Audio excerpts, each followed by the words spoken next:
Okay, so to start, generically, CST, what are our principles? So we try to focus on enterprise design, and what that means is that we try to focus on a design that all different sites can utilize. We focus on must-haves versus nice-to-haves. So must-haves if it impacts safety, any sort of regulations for international or national standards, anything that would impact super financially, and then content that does not exist in the system current state. So the purpose of this session is, like I said before, to review enterprise and to gain any kind of gaps that you guys have. If there is a lot of gaps and we need to go back through it, what we'll do is we will do that build and design, and then we'll come back to you and show you an end-to-end with that new build. So to start generically, we understand your clinic is at VGH. We understand that you do outpatients, they come through, you do surgical procedures involving facial plastic, head and neck, otology, sinus, ears, nose, and throat. We understand that you have a provider, a nurse, a speech language pathologist, as well as scheduling clerk and MOA in your clinic. Are there any other roles that we've missed?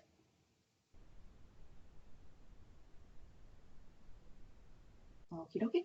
The one clear one would be our learners. Obviously, it's an academic clinic, and so we have numerous fellows and residents, medical students throughout the clinic. Perfect. Thank you. Okay, so you work Monday to Friday, days, close weekend and holidays. You're located in Diamond Health Center. Is this your fax line? We just want to confirm that. Yes, that's our fax. Lovely. Do you share your fax with any other offices, or is it your own primary fax? Neurotology. We share it with the Station 5, which is neuro-otology. Perfect. Okay, that's important to know. Is it the same clerks that work in both? No, that's another station. Okay.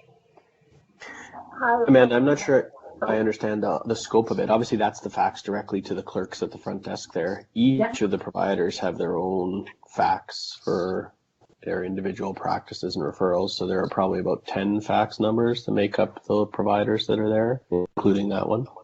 Got it. Okay, so each provider has their own fax line. This is the generic fax line that you share with another clinic, not the same clerks. And then I guess the difference is from the clerk general fax line, you kind of get any kind of general information. And I guess the physician one would be any like lab results or any specific referrals, or how does that kind of differ? I think there's generalized referrals that go to that fax line, and Jamie could probably give us more insight, but then specific referrals that are going to a specific clinician because of their area of expertise that you identified in that last slide would go to the specific physician. Sometimes referrals that come out of this generic fax line get appropriately triaged to a nose specialist, an ear specialist, a throat specialist, but there's several different routes for information to come in. Yes, lab results come to our individual fax line. Nothing comes to this one. That one is just for referrals, mostly from Emerge. Jamie, would you say that's who uses it the most? Yeah, I would say emergency and other physicians sometimes. Okay, that's actually really important to know. And how this impacts you guys is future state. What happens is you're going to get functionality called Work Key Monitor.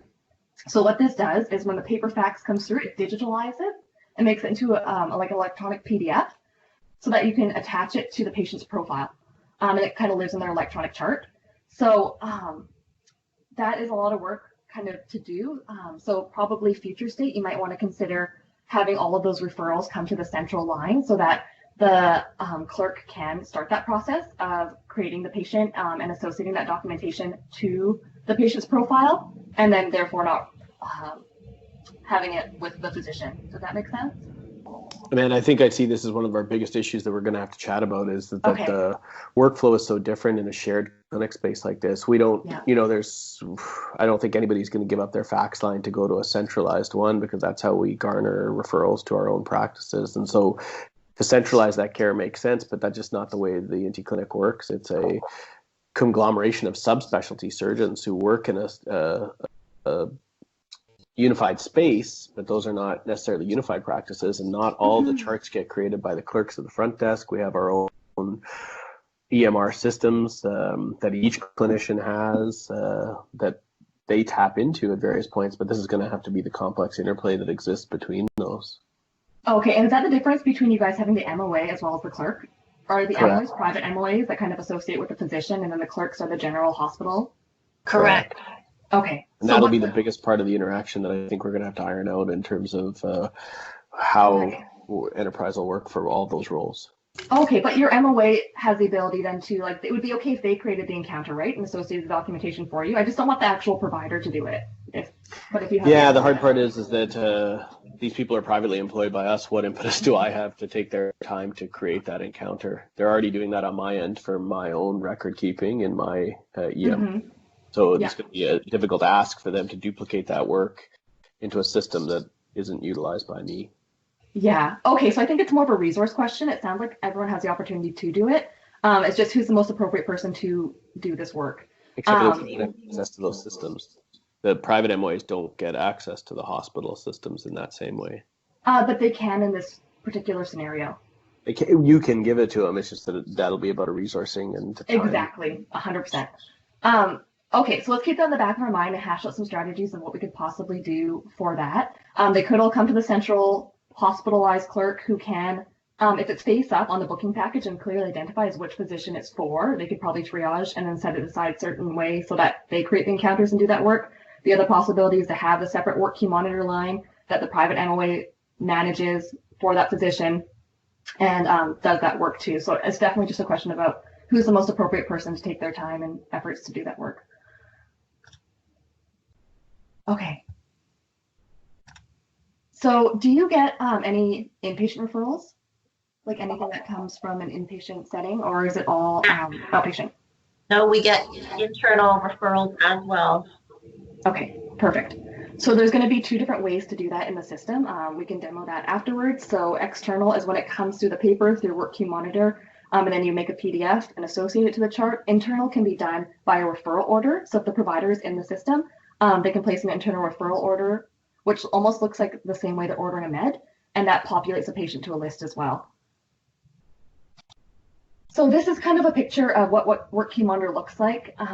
So you'll see kind of a list as they come in of the paperwork to be associated to a chart. You click into it, see what the paperwork is, and then if they have a current appropriate encounter, you can associate to it, and if not, then you'd have to create the patient in the encounter. Is everyone familiar with kind of CST lingo? Stop me if you are not, and I use words that don't make sense. So an encounter is like a visit. So you need an encounter associated with to book an appointment on, and it's utilized for that visit. Does that kind of make sense? You'd have an outpatient encounter for your clinic visit, and you'd book your clinic appointment on top of that. Okay, and then the other functionality we have here is Power Chart. So this is used for clinical documentation. The nurses will use it, the providers will use it, the SLPs will use it. Specifically, the screenshot is referring to what an internal referral would look like. So the referring provider can place this order, select the clinic that they want to send this to. They can also put comments on special instructions, the provider that they're looking to send it to, and then that updates to a list for the clerk to see that the patients are waiting to be triaged.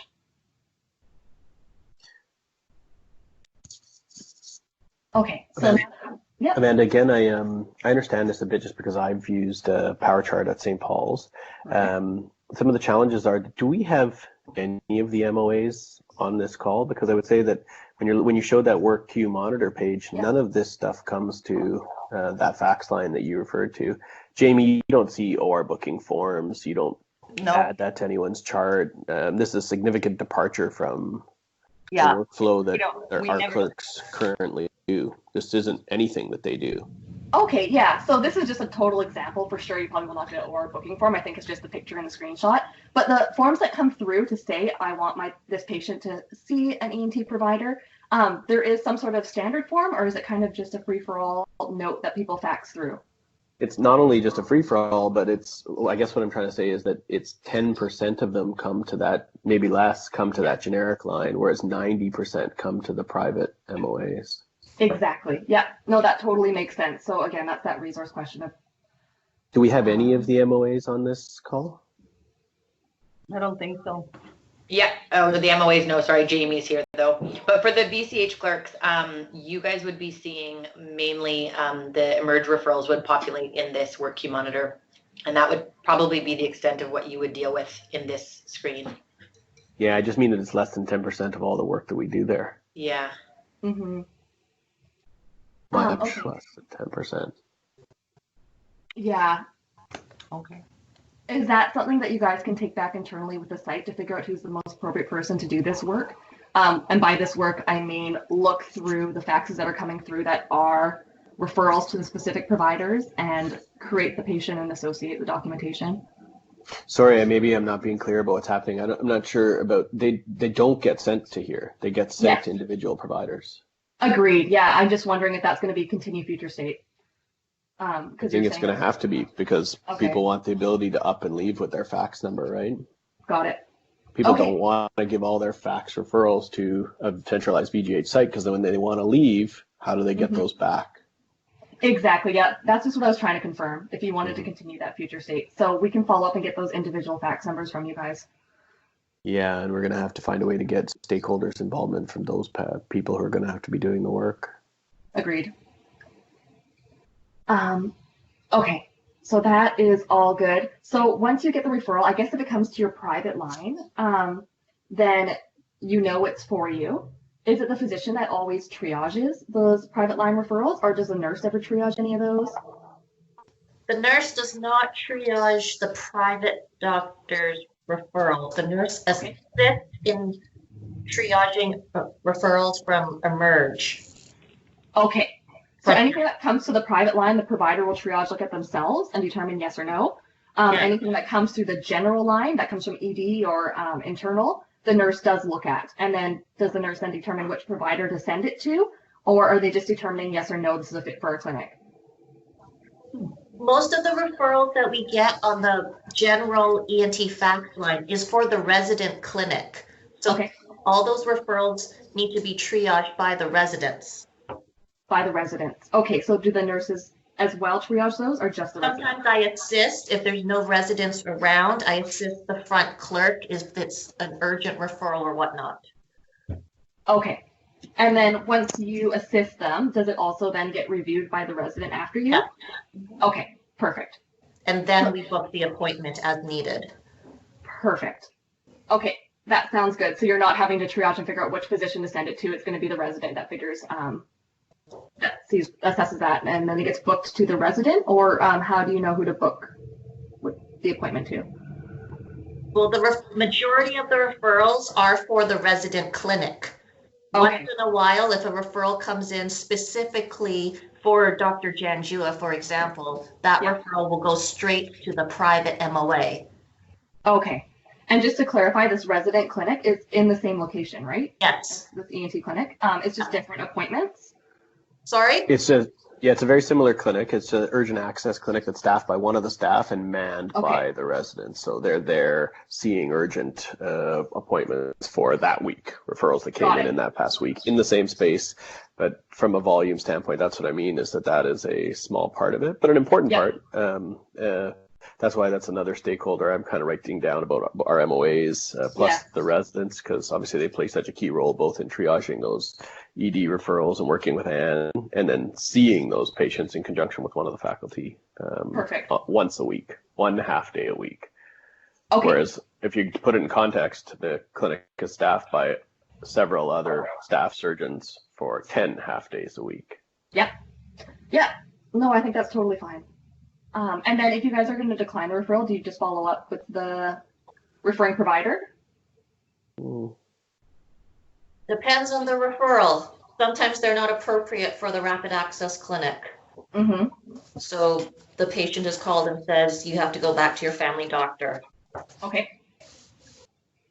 I think by and large they end up contacting with the patients just because putting the referring source like as an emergency doc in the middle of it doesn't make a lot of sense. So sometimes they'll print it out and hand it to my office because this is a non-urgent nose referral. Or sometimes they would call the patient directly and say, you need to go see your family doctor. This isn't an appropriate urgent access referral. Or they would just see them that following week or the next week, depending on how they triage that, the acuity of that. Perfect. And those provider-only lines that come through, do you ever decline those referrals? Provider only. What is Like that? the ones that you get just that were specifically sent to you, a referral from a provider saying, I want you to see this patient. Do you ever decline any of those that come through your private line? Privately, I don't know if we decline them, but they just take a long time to get seen because you can imagine the wait time to see us gets lengthy. Yeah. Decline, sure, maybe. I would say infrequently. Okay. Maybe they get rerouted because we share referrals in that way. If I get something that is an ear referral, I'm not necessarily the most appropriate person for it. So I would try to connect with the private otology clinic staff to kind of say, I got this referral. Seems like it would be better in your hands. Got it. Can a patient ever show up to the clinic on the day of without a referral? No. Okay. Okay. Sounds good. And I think we've answered that question. Okay, so I think that is all good. So you have a wait list for your half the patients. For the patients that are doing the resident clinic, is there a wait list as well for those patients? It's not necessarily a wait list. They're just triaged on urgency. Yeah, okay. Sounds good. Screening and triage, I think we understand how that works now. When you're doing the triaging from a nurse, when you're helping out, what specifically are you looking for the information on the chart to determine? Well, keywords like cancer would be someone who needs a biopsy immediately, Okay. sudden hearing loss because the time frame is critical. A broken nose, for example, has to be fixed within X amount of days. It depends on the referral. Okay, so you don't have a necessary list of stuff that you document each time or that you screen each time. It's kind of based on your clinical knowledge of what the history is like of the patient. Yep, that's how the residents do it as well. Okay. That all sounds good. I'm just seeing if we missed any more questions. I think that is all good. Okay, so once you accept the referral, you give it to the clerk or the MOA and they book your appointment for you. And do you ever wait for test results or something to book the appointment? Oh, you have to go back, patient, and get some blood work, and we'll follow up and see if we're going to book you? Or does that not happen here? Not really. I mean, if they're urgent referrals, they get seen in the urgent access clinic. If they're not urgent, they get diverted elsewhere, back to their primary care doctor, to a community otolaryngologist. It's not really a generic, normal ambulatory clinic. It's for urgent problems. Got it. So this is kind of a screenshot of what it looks like. We'll show you in the system to accept or reject a referral. So you'll see like kind of a list of patients that are waiting to be triaged. Click on and either accept or reject. And if you reject, you can put the reason for denial and special instructions that would go to the clerk to do any follow-ups, as well as you can accept and then put special instructions if you need to the clerk, like priorities and how to schedule them. Amanda, I'm sorry to interject with a kind of an unrelated question. I imagine a lot of my questions are going to come similar to the builds that have done at, I guess, St. Paul's and Children's, maybe St. Paul's Yes. more so because it's an adult site. Is there anybody who has worked with the St. Paul's ENT clinic in regards to their build? Because they have sort of a similar setup where their clinicians have their own individual electronic medical record systems, some the same, some different. I mean, particularly I use Plexia. I know some of them there use Plexia, but some of them use other electronic medical record systems. Do we have anybody who worked with the ENT clinic to help us with this build? At St. Paul's to help us with this build? Yeah, is that part of OPD? It's in the actual ENT clinic. It is an OPD, Okay. but it's not in a generic an OPD. It's in a specific ENT outpatient department. Mm-hmm. Yeah, we can definitely follow up and see how they're doing that current state. I did help design that, but that was years ago. So forgive me for my memory. But That long yeah. ago? I think they just transitioned to it about a year ago. Oh, okay. Okay, well, then maybe they weren't in the first wave.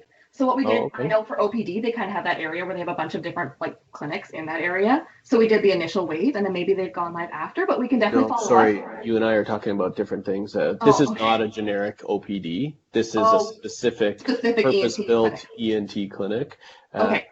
That has all the same challenges we do, which is that they have clinicians, and numerous clinicians who work in it. They have an urgent access clinic that is staffed by one of the faculty on a rotating basis, along with the residents. and those generic referrals come to for that 1 half-day clinic, come there, but then they also have to utilize this in their with their private workflow. So what's the point of reinventing the wheel if they have the exact same issues that would have gone through about a year ago? Perfect. Yeah, we can totally, I know the people from the CST perspective who would have done that build and design. So I think that's a good point. We'll do a follow-up and meet with them and do a knowledge transfer of how they built that clinic and bring that information back to our next session and kind of propose that workflow and what the resolutions were there. And maybe I'll ask them on my end for one of them to be a stakeholder that we engage as well when we're moving forward, because they've got a year's worth of experience on how well it worked or didn't work. Yeah, and we can totally do that as well and include them. Okay. Yeah, that's a very good point. Okay, so we can do nurse and provider. So as a provider, what kind of documentation do you do? Do you do consults, follow-ups? Are those the kind of appointments that you do first of all in the clinic? Correct, yeah. We do either initial consultations or follow-ups. We also have procedures that occur in the clinic itself, whether that's as a part of a clinic visit or standalone procedures, which are usually booked and run in the treatment room by Anne and one of the staff surgeons. Okay, and when you do the procedures, do you do any nurse procedural sedation, or do you give any sedation as a provider? We do not do sedation here. Okay, that's good to know. And then as a provider, when you do your different consults, follow-ups, or procedures, do you have standard templates of what you dictate? No, I would say that they are not standardized. I mean, we make written records, and then we may or may not additionally for those visits dictate something, but not in a standardized format. Okay. And then when you dictate or make those standard records, do you send them out anywhere? Like, do you distribute them back to the primary care provider, or do they go anywhere? Yeah, if they're dictated, they would go to the referring doctor, probably the primary care doctor, and the hospital system, because that's how they can get found, and then into our own EMR as well. Okay. Do you do a med rec by any chance, or a BPMH? Like, do you collect what meds they're on, or do you reconcile their meds? No. Okay. Do you ever order labs or diagnostics? Yes, but not done in a hospital inpatient way. Okay, you just give them the rec and they go. Okay. Yeah. The clinic is a very unique one because it functions as a bridge between a private office and an inpatient facility, because it's not neither. It's both. And so because that's not submitted by the clerks at the front after the fact, we don't have them do any of the legwork. We do it like we would if we had an office, a private office. Which a lot of them do that too.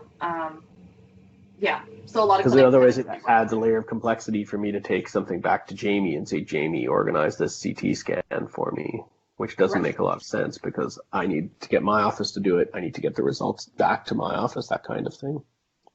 Okay.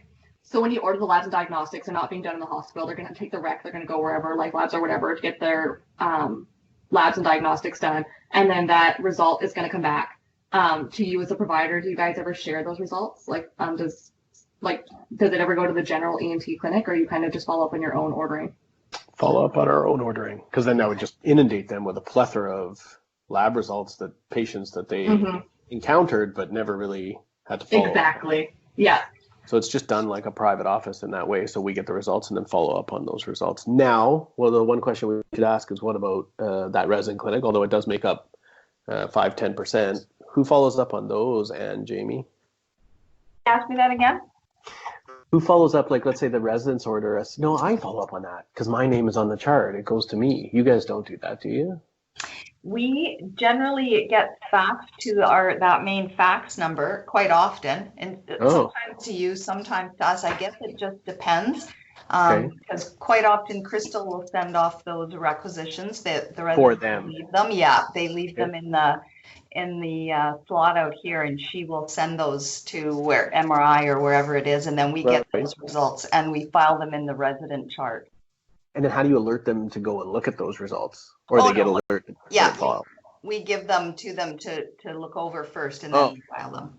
Okay, so it goes in the same folder as the triage folder. They're looking at results at the same time, kind of thing. Yeah, yes, they are. Okay, how much is that? Lots, little? Moderate. Moderate. Okay. Yeah. So there is a pathway for that as well. It sounds like, Amanda. It's just that is a portion of them. The majority of the results would come to the individual providers when it is done through that rapid access clinic. That's what that fax number that you had gets utilized for, because it's sort of run like a hospital-based clinic as opposed to a private clinic. Yeah, got it. That makes sense. Do you give any standard letters out to patients? Sometimes some clinics have letters where they populate the name and it's like a off work letter or whatever, and they give to the patient. Good question. Yes and no. I think that it'd be hard for me to answer for all the clinicians, but I am making some notes about things to take away and take back to my colleagues. I would say, in general, sometimes people have templated dictations where they insert important pieces of information and it creates a dictation to go back to the referring doctor. I don't necessarily think we have anything to hand out to patients except for educational material, which we don't actually put their name on. It's just generic educational material. That's we just fine, yeah. appropriate. Yeah. Why do you ask? Well, because what you can do is put it in the system so that you can be able to print it out. We have another system that kind of houses more generic documents that not necessarily going to be electronically filled out. That can populate basically the patient name or whatever that you will have it available to print out, as opposed to getting them massively printed out at the whatever warehouse. Interesting part for us, Amanda, is that how do I reconcile this idea is that we are going to have kind of two parallel systems. I'd love it if we could just make it into one and utilize this system for everything, but I'm not sure that it would have some of the functionality that we're used to on our own private EMR side. So if it can duplicate all the functionality that we have, great. The problem becomes, why would I do that in the Cerner system if I'm going to have to duplicate that in my own system to get the records that I want? Right. Your private system, are you talking about Plexia? Yeah.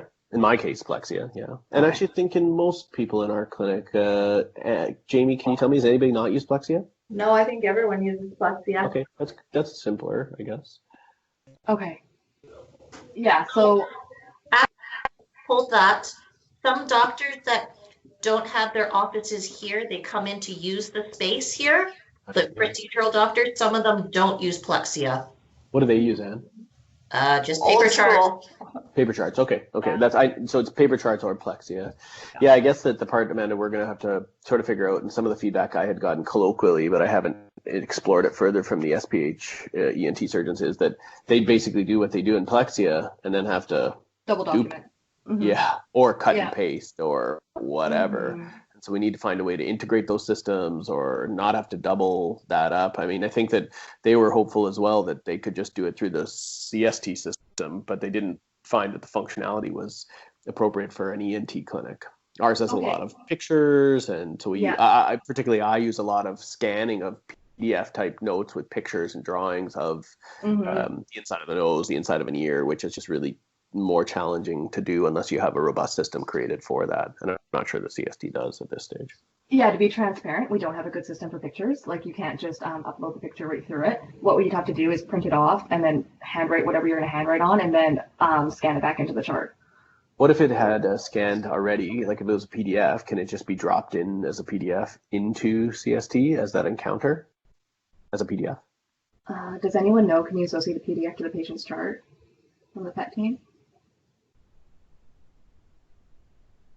I'm not sure, Amanda. I know you can email stuff in through Work Monitor and associate it, but let's take that as a follow-up. Yeah, that'll be good. That's something I'm interested in, because obviously for me it's specific. For appointments that are dictated, fine, not a huge deal, because the dictation could just be copied and it'll go into CST. For appointments that are not, and maybe even for others where a hand-drawn picture is important, we scan that in and keep that as our record, because there's no way to describe what we're seeing inside the nose without a picture. If we could just scan that in and have it also scanned into the CST side, that would obviously make a lot of sense. So I'll leave that as a takeaway for you. Yeah, you can definitely scan into CST Cerner, like via sending it through Work Monitor and scan it in, like not a problem. But the follow-up is, can we associate an electronic PDF to the chart through? Well, what's the point of scanning it if you can't put it in someone's jacket? Hey guys, sorry, I joined a little late. You can import. Would that be the clerk or the provider or the nurse doing that import? It would be the usually private MOAs. Okay. The answer is yes, but we can have that definitely demo maybe at the next session. Okay. Okay. Do you give any prescriptions? Sorry, repeat that question. Do you give any prescriptions out to your patients? Yes, we do. Perfect. Do you have any pre-printed order sets that you give to the nurse to follow for anything, for the procedures or anything, the set of orders that they always follow? And do you know the answer to that? No, there's no preset orders. Okay. We just have that sheet that we write on at the bottom.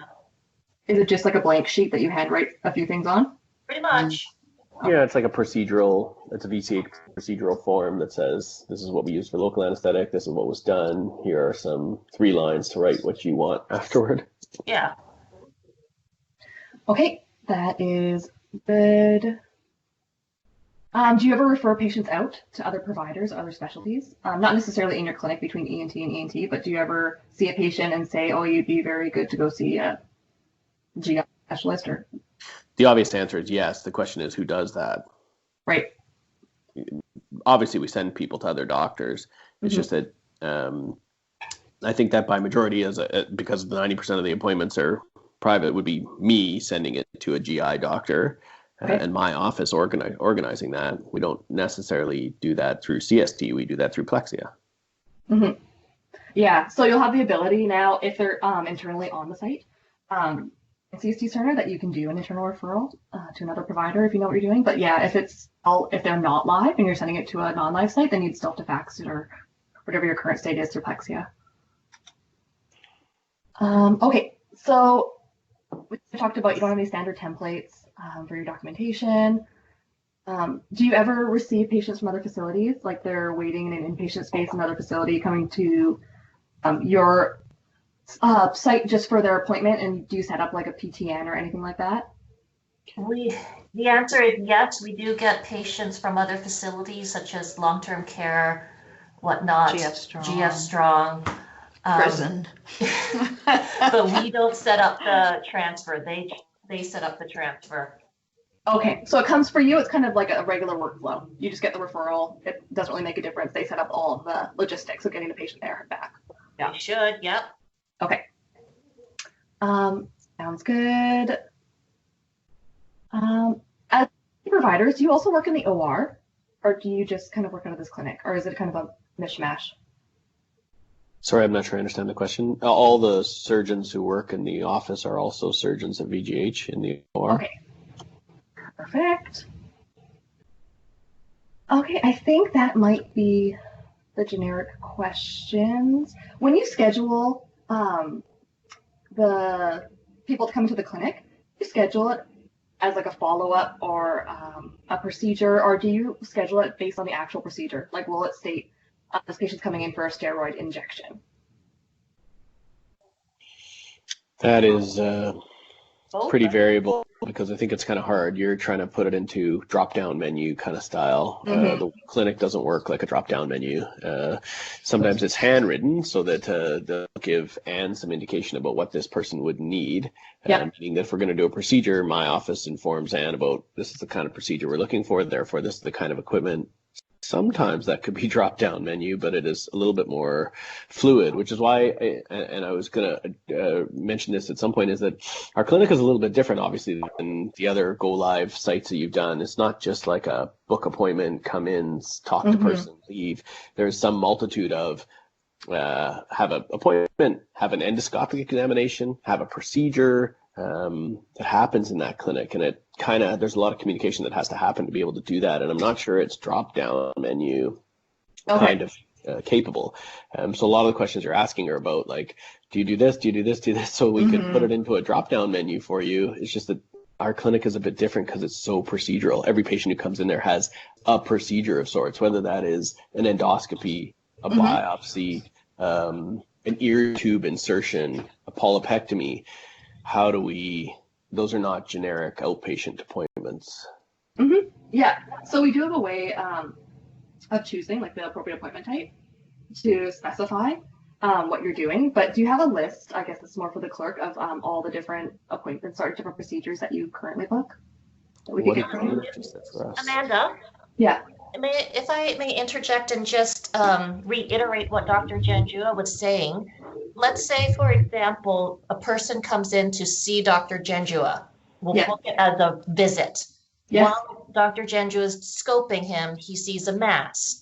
And then it turns into a procedure, and then, yeah, I get it. Could, yeah. The fluidity of this clinic is always changing, so we can't just say this person's coming in for this. It may turn into, something else.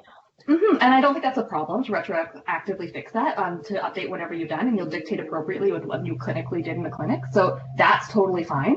I'm just thinking ahead of time, if you had a few options or something to pick from, or if you want to keep it generic as just procedure, and you book it as a generic procedure or a generic follow-up or generic consult, we can do that. I don't think we're against the idea. I think more information is better, Amanda. I guess the question that I have in the back of my mind, and I wonder whether other people on the call do too, is what's the advantage for us? What's the advantage of adding more documentation on that end to something that's already complex enough that we're going to have to try to duplicate all of that to tell the computer that? I don't really care what the computer knows. I kind of only care about the patient that's in front of me. For sure. So it differs, right? Some clinics just prefer to have the generic procedure, follow-up, consult, that's it. Easy booked, done. Some clinics like to build them out based on procedure because they like to associate different times with that appointment. And they like to see it face up. So then they say, I have a biopsy booked, it's booked for, I know biopsies take an hour. So if you knew ahead of time, you can kind of go more granular. So it just depends on what you prefer. I totally see that. I guess that brings back to my question I was asking you, is that if CST Enterprise could come up with a workflow that was all encompassing, I would just use that. From my experience with it at St. Paul's, it's not like that. It's not a very robust system for those kind of appointments that I was describing. And therefore, why would I take the time to build it out as super granular when I'm also going to have to do that on another platform or system? Yeah, it's strictly just so that you can see face up what the appointment is scheduled on, because you're going to use something, Ambulatory Organizer, so that you can see what the... But that already happens in Plexia.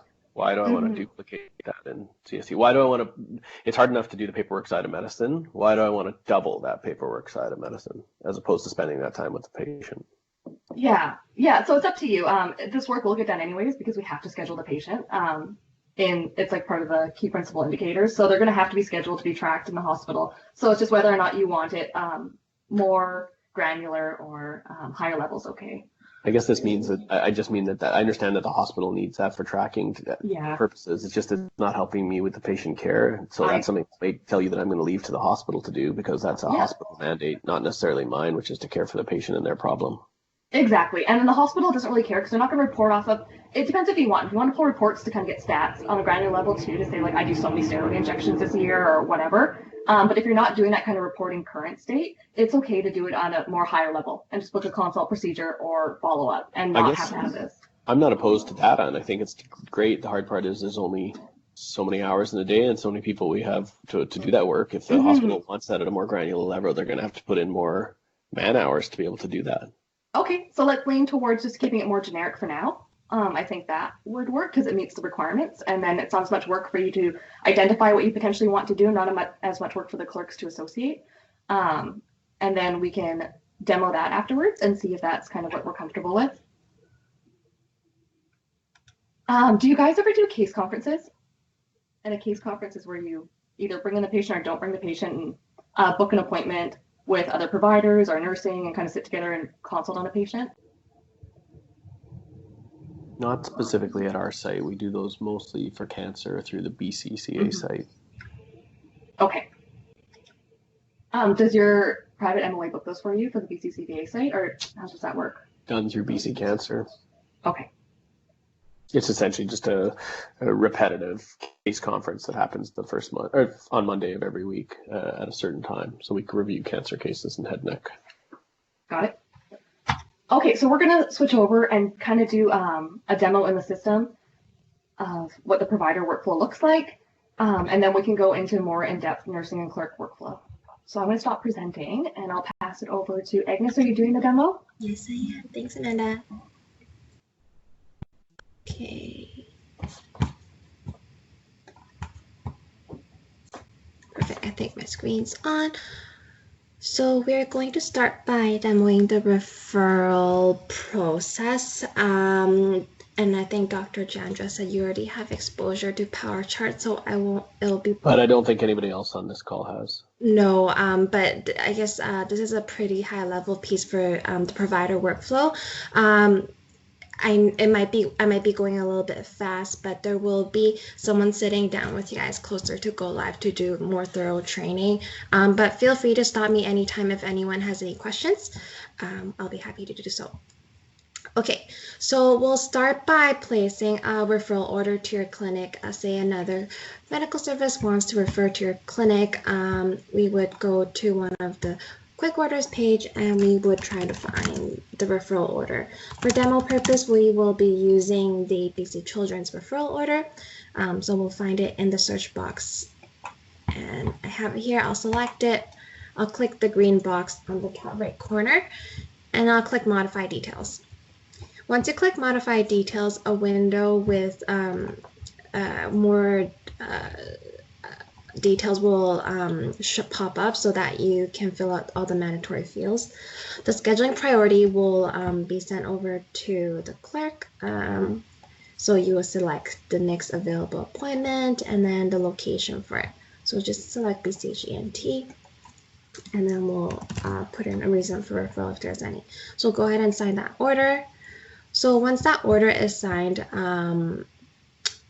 it will shoot that over to the clerk to review. When you are receiving an order, I know Dr. Janjo said you guys typically don't do referral triage and that nurses may be the one helping you guys. So in that case, we would find it in the referral management page and the nurses would see it as ready for triage once you pull the list. So there's different criteria here that you have to select, but just as a starter, we'll just need to select a location that's appropriate and then the referral triage status to ready for triage, and you run this report and then it will pull up the list. So we see that CST test M2, ENT2 is ready for triage. So we'll go ahead and click the patient. The first time you access the patient, the relationship box will pop up to assign the relationship. So in this case, let's pretend we're the triage providers. We'll say okay. If it's a nurse, we'll just say triage nurse.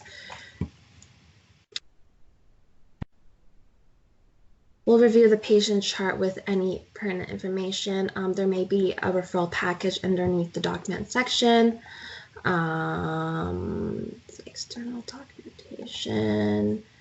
Currently, there isn't for this testing domain, but for your scenario, for your live scenario, there will be documents opened up here.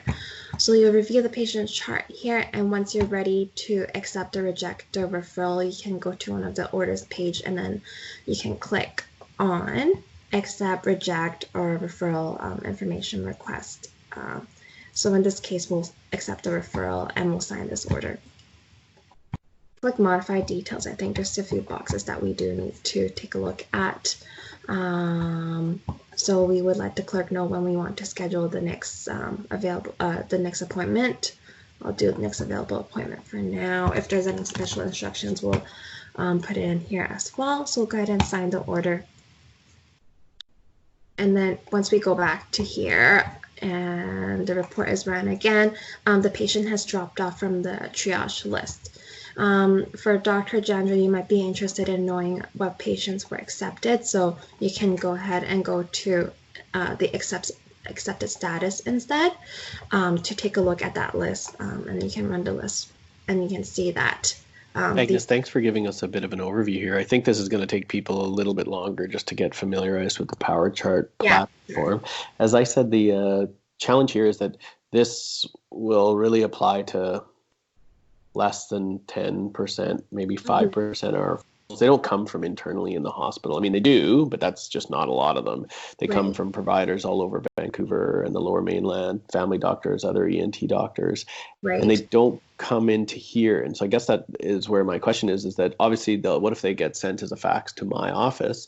We have our own system in Plexia to triage them, obviously, to book their appointments. And then once their appointments are booked, we provide a day sheet to Jamie and her colleagues at the front desk about here are the patients coming on X, Y, and Z day. Amanda, how does that look? Is that a feasible workflow that we can continue in that way? Yeah, so do you need, when the fax comes in with the additional referral, do you need that part of the patient's Cerner chart? Not part of theirs. I mean, I guess that's my question to you, is that I don't want to duplicate that. That's already in my Plexia chart, and putting it into a system that I'm going to have to use in duplicate doesn't make a lot of sense. So all I want to do is do what we're doing, but have the pieces that need to be logged on the hospital side taken care of, which means that if you need to log them into Cerner, go ahead. I just don't want to know about it. I don't want to do it this way. It's a lot easier the way we've done it because we all know how to do it. Yeah, well, you can totally continue to get your referrals through Plexia and triage them through Plexia, and then give your private MOA the slate that you want to book. And they can go ahead and book it. You can skip the triage part in Cerner. That's not a have to do. It's just still someone needs to create that patient when you give them that chart. Or that. What's going to be an easy way for the clerks? Like, what's going to be an easy way for the clerks to do it out of Plexia? Well, how can they easily create it so they don't have to do all this? Out of Plexia? Well, they would still have to do it in Cerner, but you can give them a printed out list of, I want these patients on Monday, and they can just go into Cerner, and they don't have to go through this associating and work queue monitor business. They can just create the patient and book them. Oh, is that going to be easier for them? I wondered whether the scan to text might be easier for them. I think that would be what we would be doing right now, essentially. It's just that it'd be done in Cerner, in that, we give Jamie a list. Here's the list on Friday. Here's the list for Tuesday, or whatever that is. And I think, Jamie, you create them in the hospital system, which is obviously changing now. Yeah. Is this essentially going to be the same workflow, Jamie? I guess it seems similar. I mean, we get the list and we're going to have to do something with them. Now we register them in PCIS. So now I guess we would do whatever. Register them in Cerner. It's the exact same thing. Yeah. Sure. And would there be a way, I guess, as an ask, that we could minimize that workflow? Is there a way that Jamie doesn't have to physically type in their name, PHN, date of birth? Could there be a way that whatever Plexia can talk to CST so that it can populate it for Jamie? That would be great. No. No, unfortunately not. Even with this work queue monitor? Like, I mean, why can't it read a fax? Yeah, it depends on the interfacing, right? So could we build it out so that it does interface to Plexia? It sounds like it's something that's used ubiquitously that would make it a lot simpler for the clerks and save their time and energy. Yeah, well, we can definitely reach out and see if the request has been sent. But a lot of times what happens with the interfacing, it's not only with CST Cerner, it's about the other platform. They basically both have to work together. You know what I mean? I understand that, but Plexia, I would imagine, I would have a vested interest in working with you.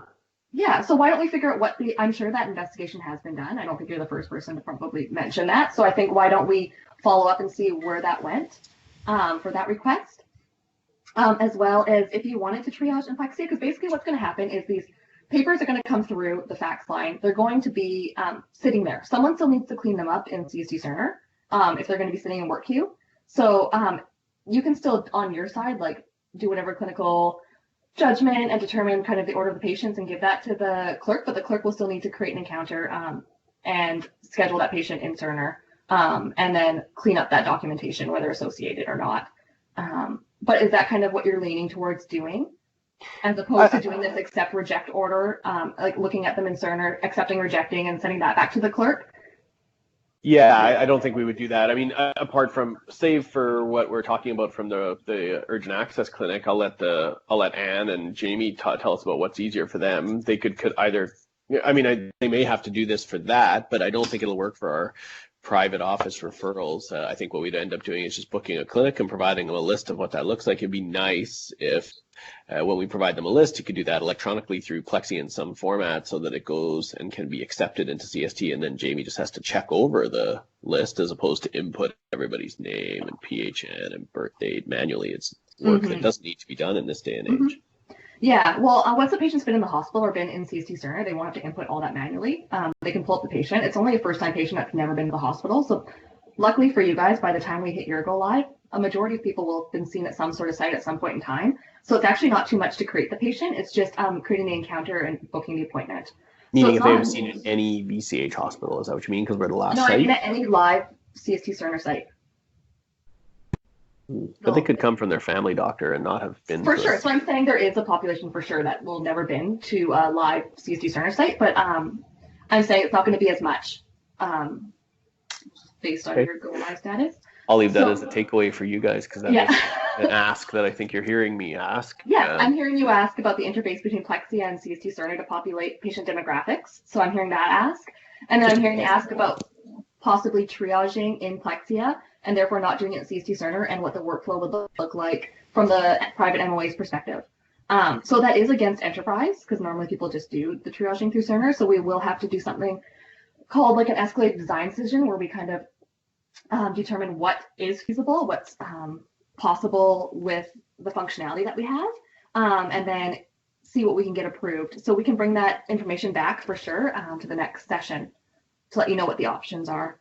Yeah, I just don't know how. Yeah, I think that would make sense to me, because I don't think that this is going to be the workflow that we utilize, because we need all that triage data in our own private electronic medical record systems to make sure. So I know about the data side, about how long they've been waiting, et cetera, and they're all kind of individualized. And the reason I wouldn't want to put it right into CST Cerner is when I leave, I got to take that data with me. Mm-hmm. Yeah, I hear what you're saying.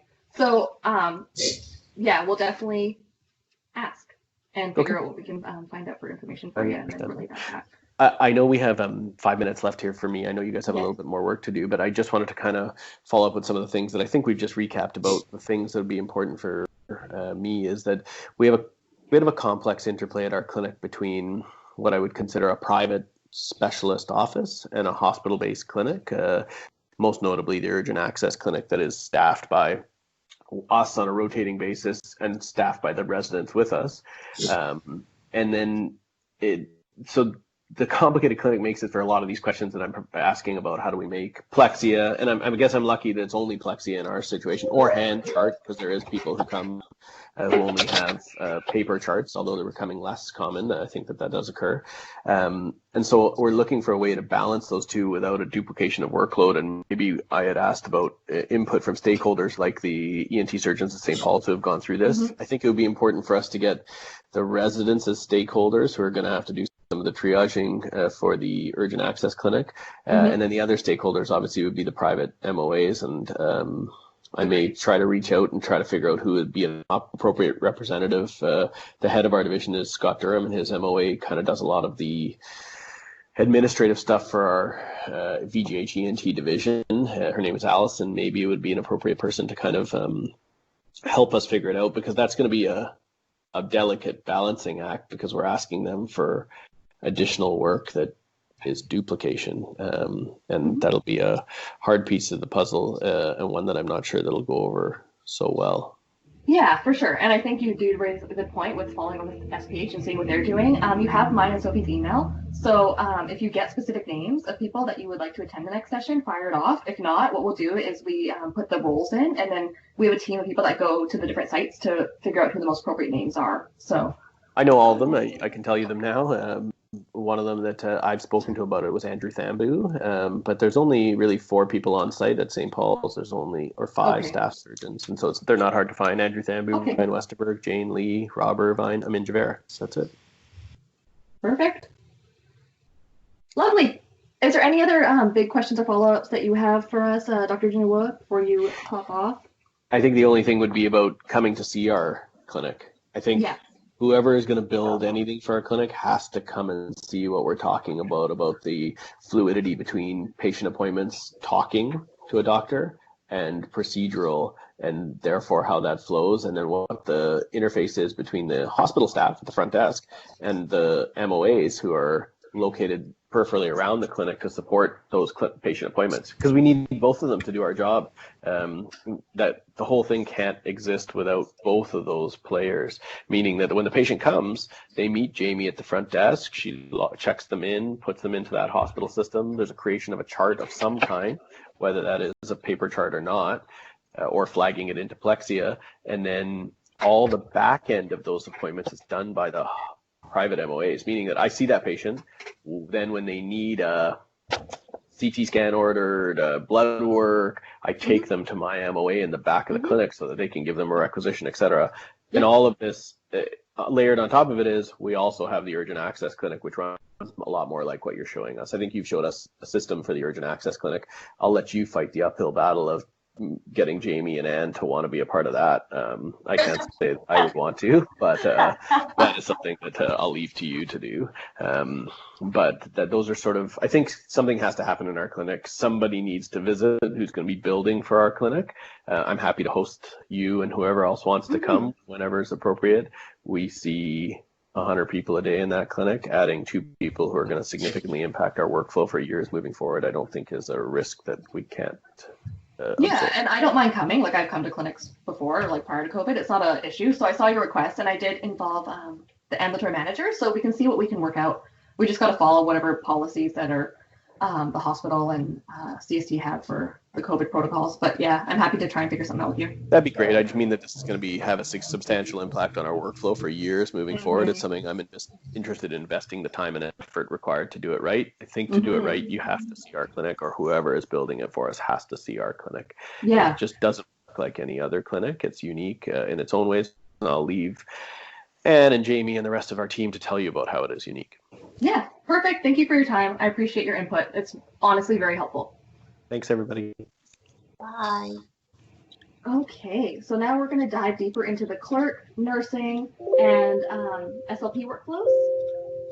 So again, we're kind of just going to do a high level, go over any kind of workflow that we understand, the questions that we have, and then we'll do a more in-depth demo of what your workflow potentially could look like. So I spoke briefly about what an encounter is. So it's a single interaction of the patient coming to the hospital that you associate the appointment to. There are different encounter types that the clerk will get to know as you utilize Cerner. There's the referral encounter type, and that's when you basically get that document like we talked about through WorkQueue Monitor. You can create something called a referral encounter, and that kind of just houses the patient in a floating area until they're triaged and booked. A pre-outpatient encounter is after we know the referral has been done and completed, and they are going to kind of get booked for the appointment, but they're not coming on the day of. And then on the day of, you flip it or fully register the patient to something called an outpatient encounter. And what that is it does all the downstreams, letting everyone know that the patient has arrived, and it's good for billing and all of those purposes. So when booking an appointment, they use something like a medical service to define what the patient's kind of coming for. So we identified possible medical services that you might utilize at the ENT clinic as allergy, immunology, family practice, gen surge, otolaryngology, and speech language pathology. Are you guys aware of medical service types that you utilize at your clinic current state?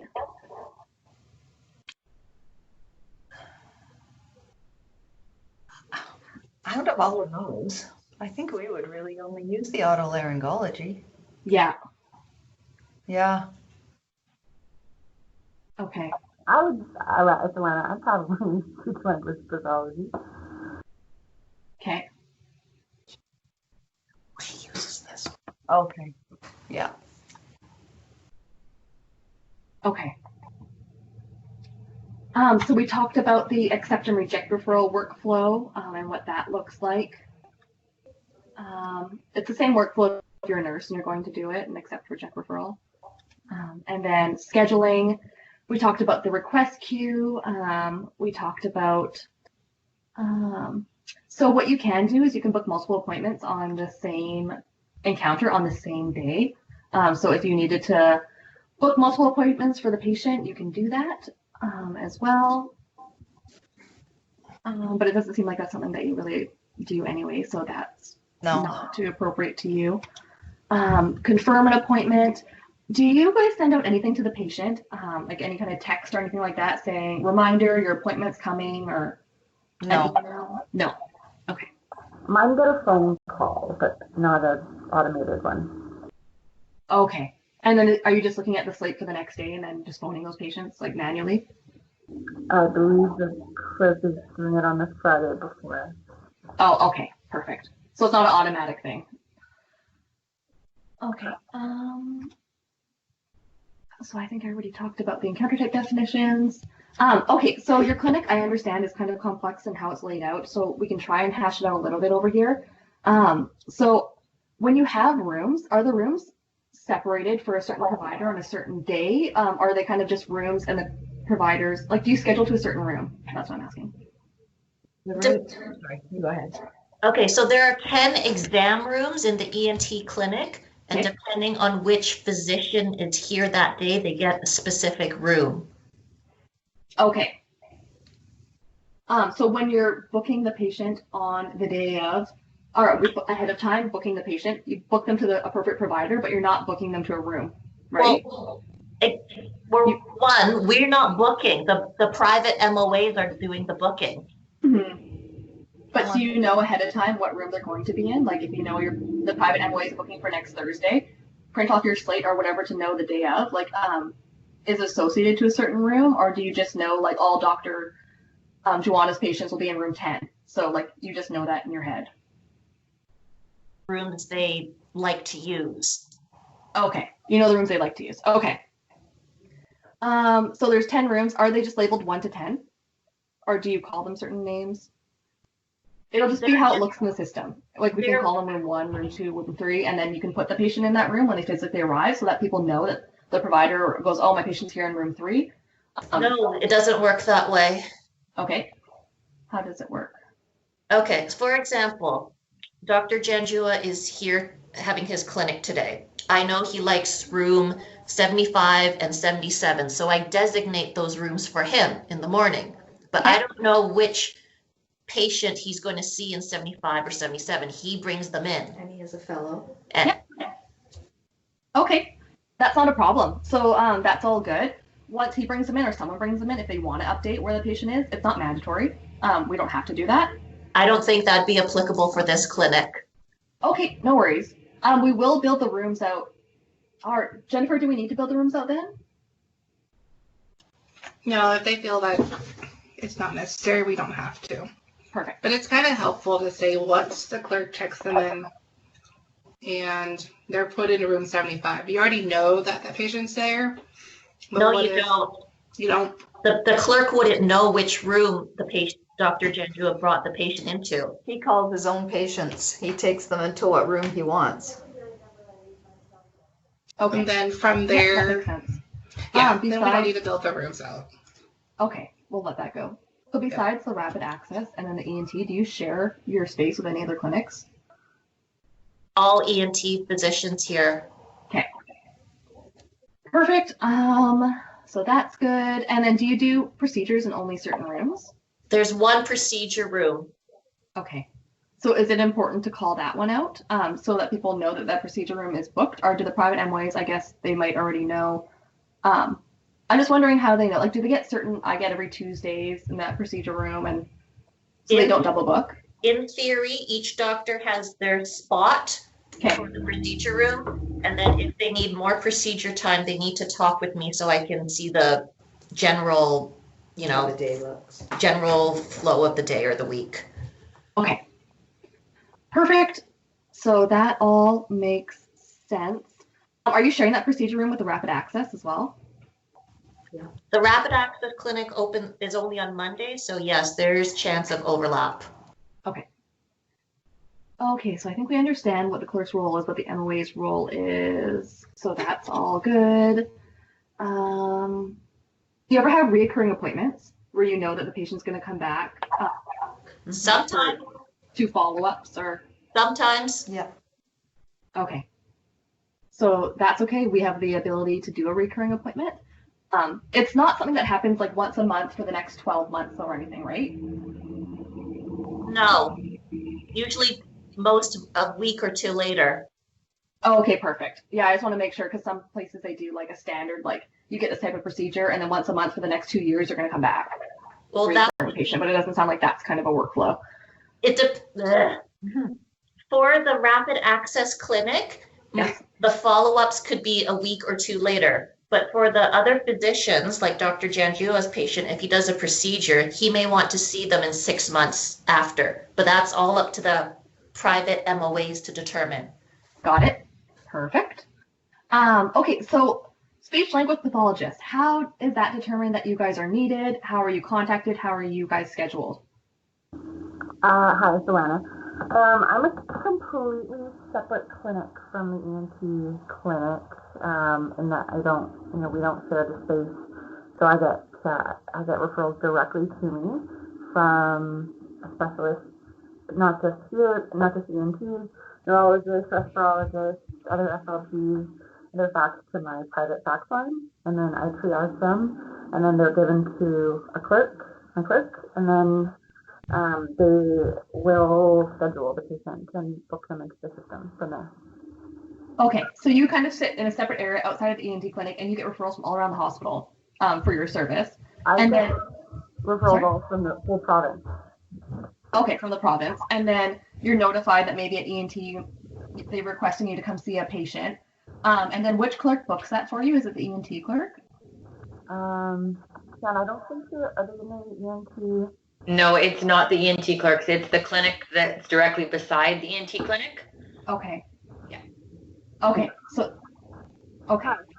Is Caroline from Chief Pathology? Yep.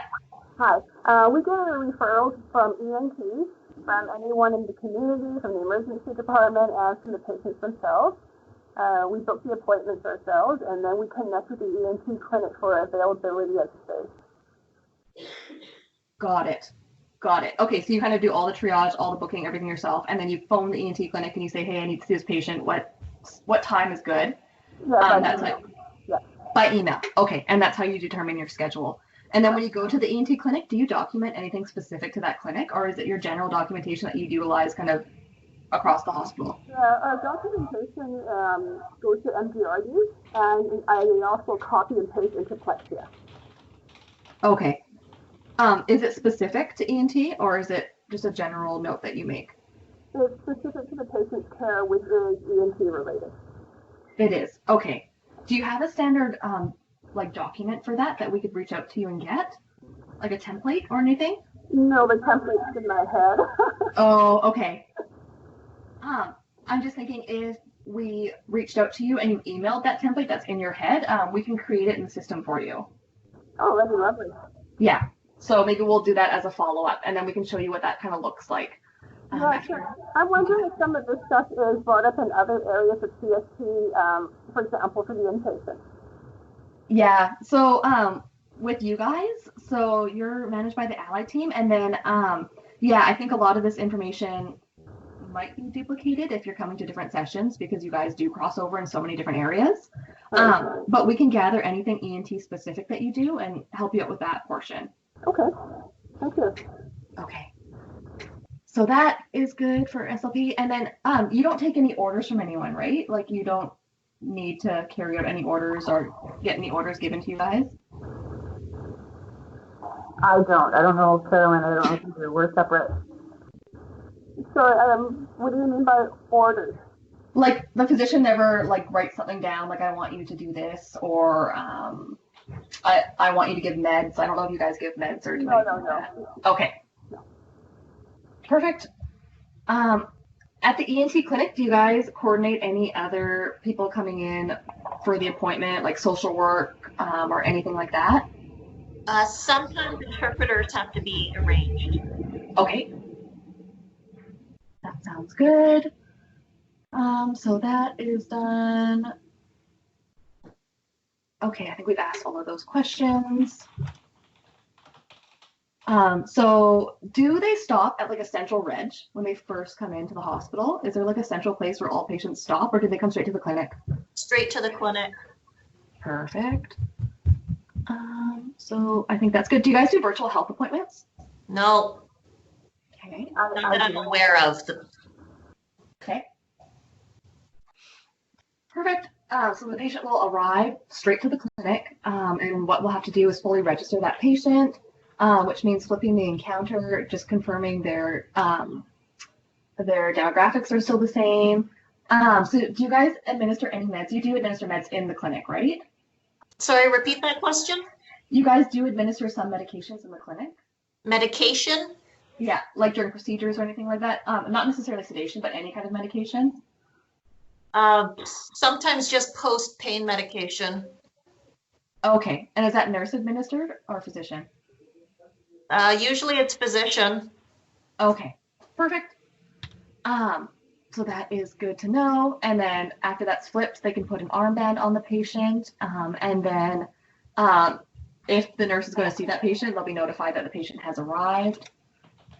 So we figured out what we know. We figured out the first place of contact. We know the check-in process. You don't do any walk-ins off the street, so that's good. Do they have to do any specific intake documentation for the first time they arrive at your clinic? Yes, we do. The demographic information, we check that. Okay. The care, all the care card information, address, etc. Oh yeah, and specific doctors also have their own specific intake information that they attach as well. They do like a piece of paper of things that they're looking for? Yeah, that the patient will fill in while they're waiting. Okay, perfect. We might reach out to get that from you so that we can put that in the system. It might stay on, if it's patient filled out, it'll stay on paper, but what we can do is associate it so that it can easily print out with the patient demographics already attached to it. Okay. But that's something that needs to be double checked with the physicians because each physician has specific paperwork. Okay.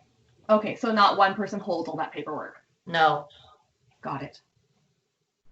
Okay, so we kind of talked about requisition manager, print to PDF. It's a functionality to be able to reprint any sort of requisitions, which doesn't really sound like you'll need that ability. It sounds like more like the private MOA might do that work. So then we have RN assessment and documentation. So as a nurse, you do see the patient. So your role is to sometimes help with triage if needed in the rapid access. Your role is also to assist in procedures, help out in the procedure room or help out in the other rooms of the clinic, or do you have any of your own patients that you see without a physician? Sometimes. Suture removal. Are you ever scheduled an appointment that is like you're just following up with a patient and the provider doesn't see them at all that day? Yes. Yes, sorry? Yes. Okay. And then some of them, are they a mixed model where you'll come in, do something with the patient, and then the physician comes after or before? Sometimes. Okay. So when you're doing documentation for either of those, does it differ based on what you're doing? Like, do you have a different piece of paper that you use when I'm seeing a steroid injection as opposed to when I'm seeing a biopsy? Or is it the same kind of nursing text template? It's the same. Okay. Is it a free text or is it kind of like give me the fields to kind of trigger me on what to write? It's mostly free text. Okay, perfect. So that is good. And then you said you don't have any pre-printed order set, so that is good. But you do sometimes give some, oh, you don't give medications, right? At all? So Sometimes I do. No? Sorry. Okay. And then so that is all good. Is there anything else about your workflow that you would want to call out that you do we might need to account for? Can I ask a question? I thought I heard yes to medications. Can you name what medications the nurses would give? Tylenol 3. And is that like a capsule or pill or is that liquid? Pill. What about patient-supplied meds? Sorry? Are there any patient-supplied medications that you guys would? Not that I can think of. Okay. Thank you. Perfect. Is there anything else? Do you do any vitals? No. Okay, is there anything else that you do that you document current state that you would need to let us know about? Nope. Perfect. Okay, so your workflow seems pretty straight. We can show you how to document a free text note, and we can show you how to administer medication if you need to do that. So yeah, the doctor will place any kind of orders that need to be followed out on, and then they can be activated on the day of. And then if you're administering medications, you can do something called the closed loop process, where you can scan the patient's and then scan the medication, and it does all the checks in the background for you, and then administer the med. I can show you what that looks like as a nurse. Let me see if we missed anything. Do you do any kind of medication history on a patient? Do you ask them what kind of meds they're on? No, I don't. Perfect. Do you do any point of care testing? Do you draw any labs on the patient? Do any blood sugars on the patient? We don't have that ability here. Perfect. You don't do any of that kind of stuff. That's good. Patient phones in. They've come to the clinic. They've had a procedure. Now they're calling back in and they have some concerns. Yes. That addressed. They want to ask some questions to the nurse or doctor. If they have concerns, I try to help them out as much as possible. Otherwise, they have to call the MOA of the physician that provided the care. Got it. And then if you help them as much as possible, do you document after that, or you just kind of like answer the phone, try and triage their questions, and then it's just a phone call? Just a phone call. Perfect. That sounds good. When you're discharging the patient, do you do anything in particular? If the patient had a procedure, do they have to meet any kind of criteria or document differently, or it's all on the same sheet, which Ruby has a copy of. Okay, of like a discharge checklist kind of thing? I wouldn't call it a full-on checklist, but there's just a box that they have left. Okay. Okay, maybe we can grab that.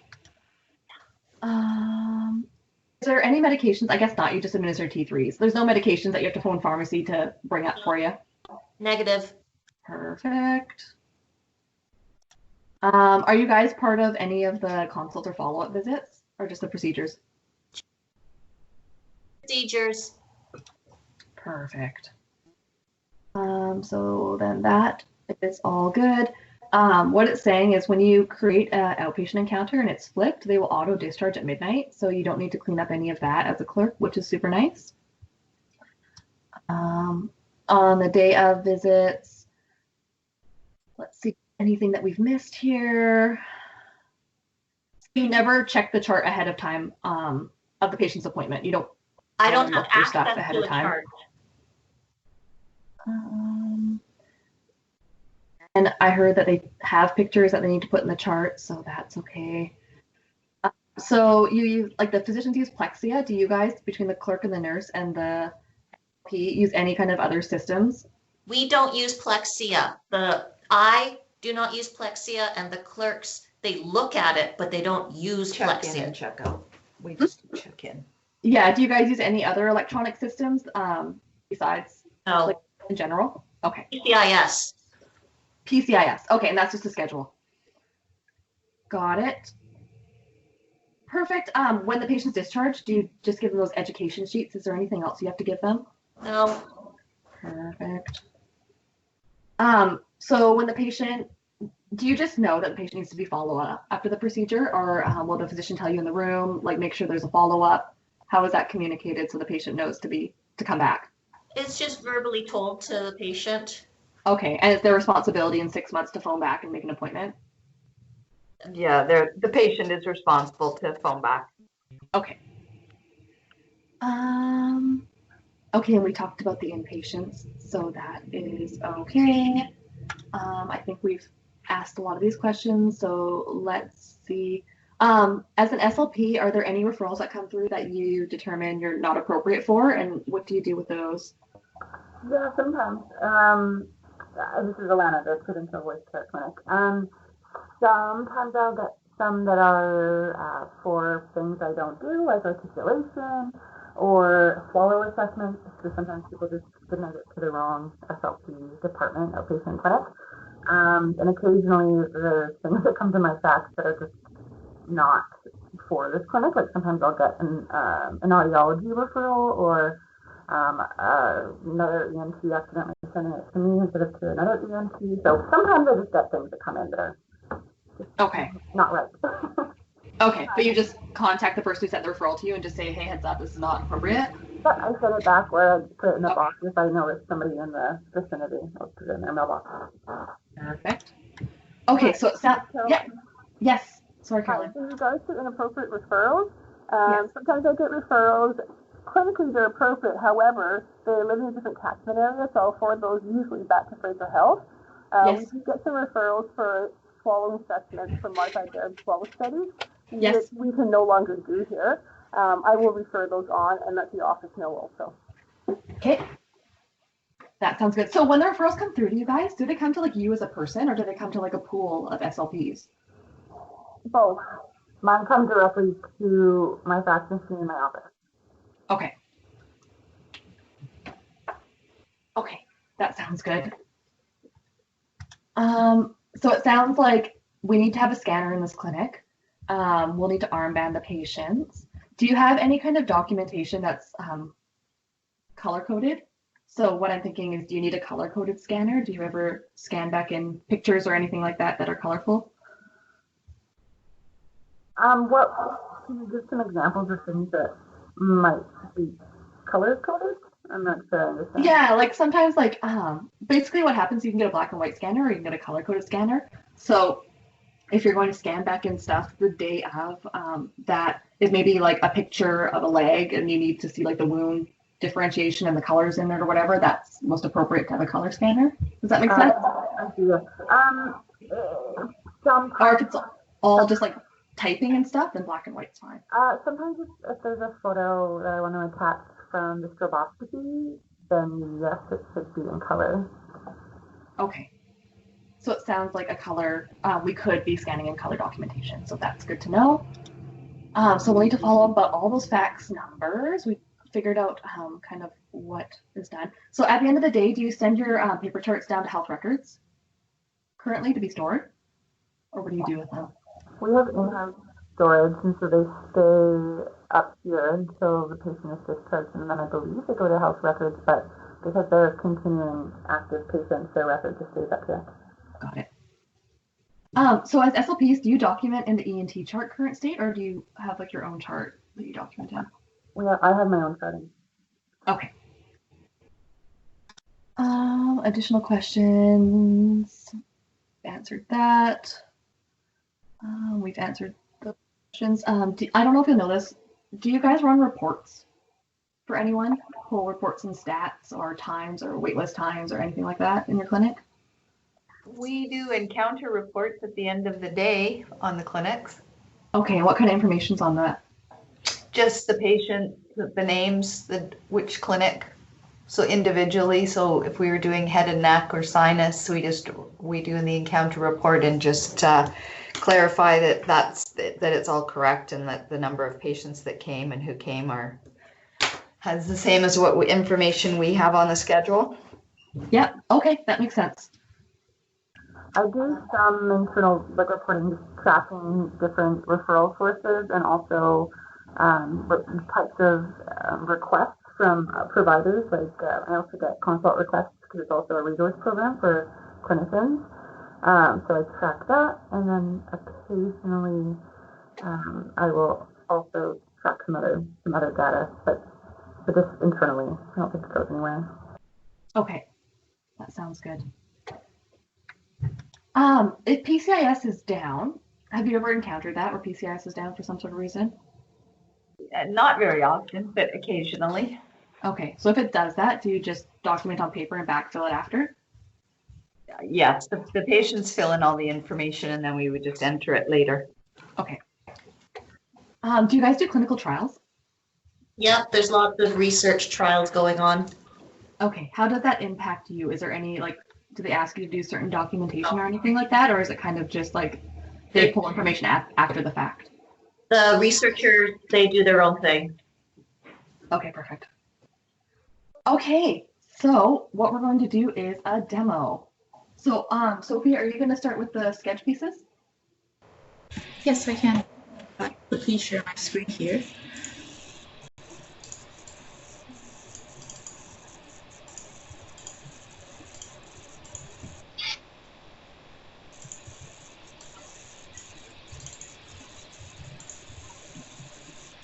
Okay, so I see my screen is currently showing there.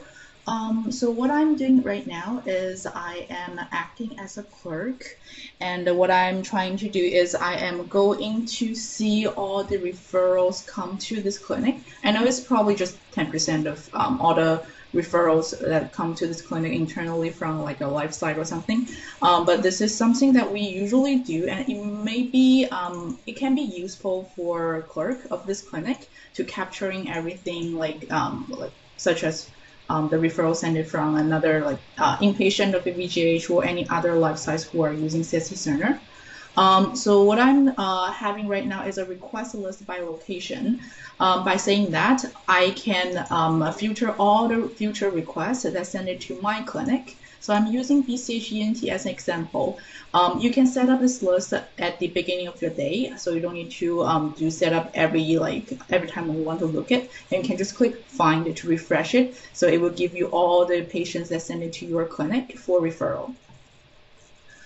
So I'm going to go to the test patient that we demoed before, this ENT2. So what you can do here, by sorting this request date, you can see the most recent one or the latest referral that has been received in this clinic. So I'm going to right click and I'm going to modify this request list. In that case, I can add a referral management encounter for that. So this is the modify window, and I'm going to set an encounter. And it will tell me all the active or discharge encounter that patient had before or currently. I'm going to add encounter. And I'm going to do referral management because that's a referral waiting to be triaged. And I'm going to find the location of my clinic. In this case, I'm going to find my VGH otolaryngology ENT clinic. And in the future for VGH ENT, it will say VGH ENT on the location. And here I have a referral management window opened. It asks me to fill a little bit more information, but basically most of the patient-related information has been pre-populated. That you can see the patient first name and last name, the date of birth, the age, the gender, and any kind of insurance information will be pre-populated as well. All you need to fill out are those mandatory fields that are colored in yellow. So for ENT clinic, what we can do here is I'm going to say this otolaryngology is going to be the medical services. And as a clerk, you also need to input the referring provider. So I'm going to put a test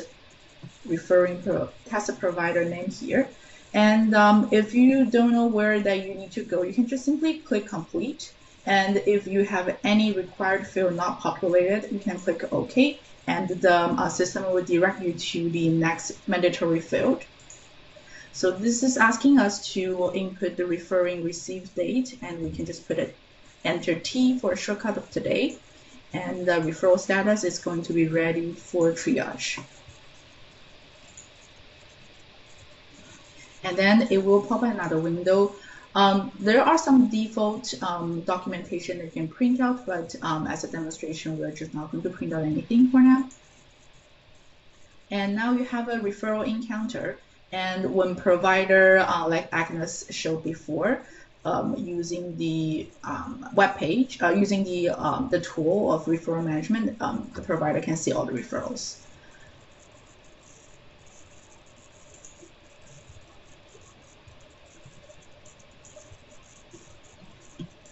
So this is something clerk can use for that 10% of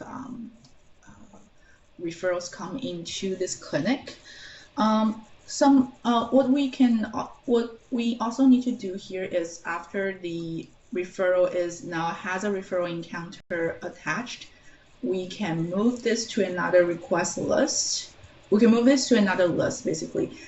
So in that case, this will not be staying here forever if the provider haven't triaged it yet. So what you can do is you can still right click, and you can select move request.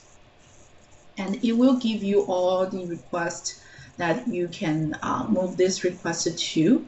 So what you can do is you can select this request list, move it to all the available request list, and then you can select the triage list, move it over, and then you can see this request is no longer on this future request list. And then you can have another request list by location open as well. So basically you have two, and then you can click find, and then you can see this request the request which has an referral encounter attached will stay here. So once you know that provider is accepting this referral, you can come back to this list and then schedule an appointment based on this request. So I'm going to show quickly of how you can see that provider is accepting a request.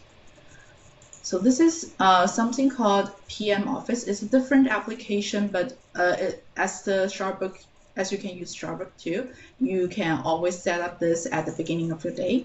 So what I did is I go to the work list. So that's another list.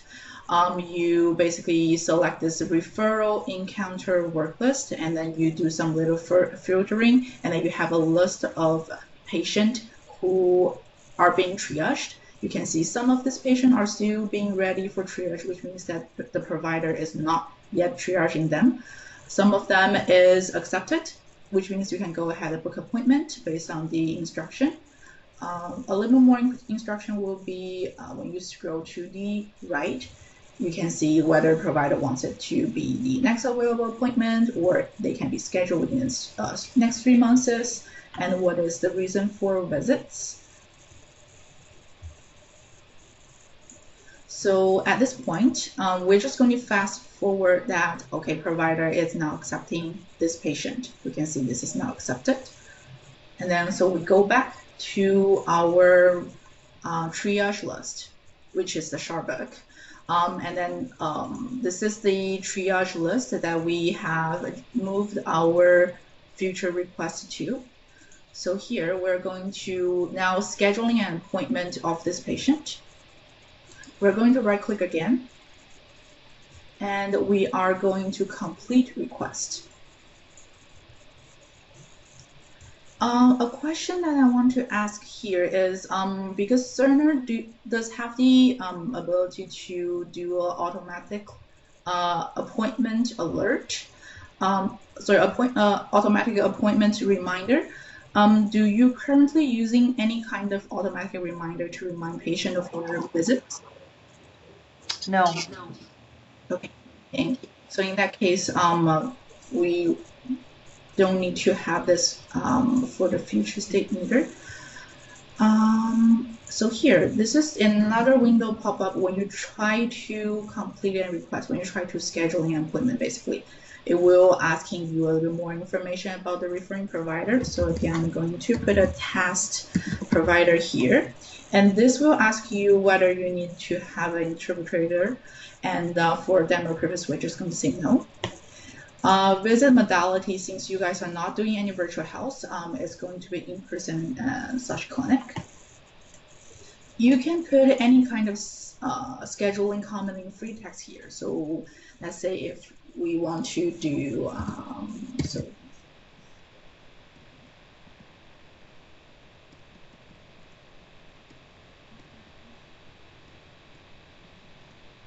for first visit, and we click OK. So what a nice thing that a complete request do is it will pre-populate all the information we know here. So it will pre-populate the person name. You don't need to find the persons from like a PHN or from the first name and last name, and it will pre-populate the location of your clinic. It will also pre-populate the appointment type for you. All you need to do is to select the physician. So in this case, we're just going to select the Dr. Felton, and the reason for visits is going to be pre-populated here too, and we have the referring provider populated. Everything is just going to be staying here if they have been entered already. And now what you can do here is once you know which provider that it's probably something that MOA would do the most, but at the beginning, but clerk is going to schedule this in the Cerner system for future state, is they can drag this appointment to the right doctor So let's say if we want to see Dr. Felton at 11, now click OK. And now the appointment is in yellow. And what you can do next is to confirm this appointment. You can, if you have something like this, like a preparation for the patient to come and letting them know, you can have it here. And then you can click print to print it to the patient if you have seen the patient already. But for this, in this case, we're just going to click OK for now. And it will again tell you all the appointment that this patient has. You click OK. And now the appointment is being confirmed. So you can see that the appointment is now blue. Excuse me, Sophie? Yes. Hi. Just a quick question. When we're booking the resident clinic appointment, we don't know which resident is going to be available because they change rotation. So when you click which physician they're going to see, sometimes we don't know. So can it be left blank then? Yes. Do you by any chance know how many providers that, how many residents you have per day? Like I said, it changes by monthly rotation. Okay. So right now, this block, we have 3 residents. Okay, sounds good. So what we can do, we will have a separate session with you, perhaps MOA, and also so people who do scheduling in this clinic. We will have a separate session to go very detailed of the configuration, the build of this chart book. So what we have done for BCH ENT is we sorted all, each of the provider has their own book. But what we can also do is we can just have physician 1, 2, 3, and then you can schedule that to physician 1, 2, 3, 1, 2, 3 of that day. And on each of the beginning of the day, it depends on how you have the communication. You can assign the provider, you can assign the resident to each of like provider 1, provider 2, and provider 3. So they will follow the slate on that day. But it's not up to us. It's not always up to us. The residents will decide like that day, oh, I'm going to see this person because I know their history or I saw them in Emerge, or don't give it to the new guy because he won't. They just do that on the fly all the time. We never know for sure who's seeing who. But you pick a date and time, right, for them? We schedule what day they're coming in based on what the residents tell us to do. They triage and then say book them in for, next Monday. Mm-hmm. But we don't know who's going to see them. Yeah, that's okay. So what she's saying is you can use a generic section and kind of drop that appointment in there. And then what they can show up and look at that slate and determine who they want to see. All right. Okay. So by now we have the appointment set up. What you also need to do here is because you have this referral encounter still active, it tells you that the referral is accepted. So what you need to do is you are going to convert it from a referral encounter to a pre-outpatient encounter. By saying that, you will need to right-click the request on your PM office, the same work list. So you don't need to go to anywhere else. Just right-click and you do a pre-register outpatient. And it will pop up another window. Just one sec here. So in here, same functionality. If you miss any mandatory field, when you click complete, it will direct you back to the next mandatory field that you need to enter. So in this case, we are changing the referral encounter to a pre-outpatient encounter. I'm going to select a pre-outpatient. And the estimated arrival date is going to be the day of the visit. So for demonstration purpose, I'm going to say T for today. And the arrival time, a shortcut is you can enter N for now. And then you can click complete. And then when you check the list again. It's the same patient, but it's a different request because that was being accepted. You can see that request that I worked on is now disappeared from this list, which means the referral is now closed. And then we're now moving to the patient's visits. That patient coming and we see the patient. So I'm going to minimize this window. So fast forward, we are now at the day of a visit. The patient showed up to the clerk, and the clerk now moved to check in the patient. Still at the same day, we find our appointment, which is the blue one, because that's not been confirmed, not been checked in yet. We are going to right-click this appointment, and then we're going to do a check-in. So we go to Action, and then Check-in. And it's going to letting us to see all the information that we have entered before. It's the same window, so all the information we have entered, we double check if anything needs to be changed, and then we click OK.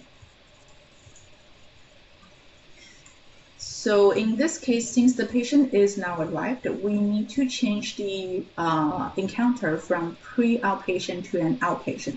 That's how registration know that patient has been checked in.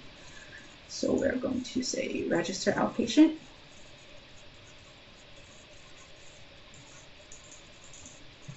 And then encounter information is now outpatient. So something probably if we want.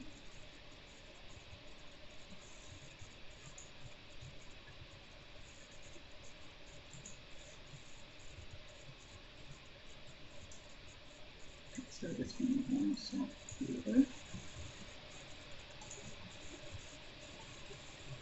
Okay.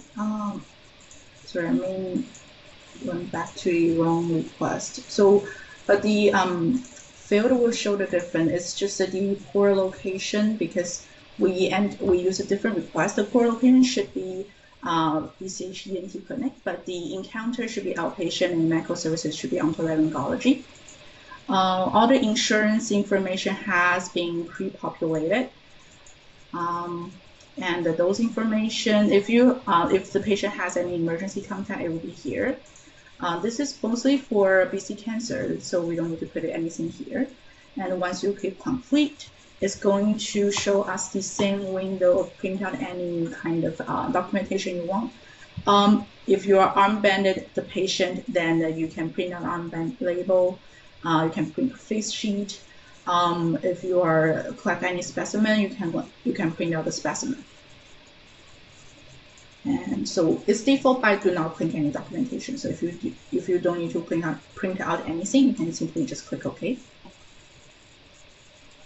And now you can see the appointment turn screen, which means that the appointment is now been checked in.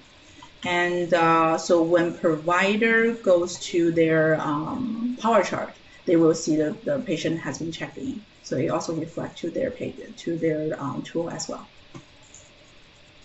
Any questions?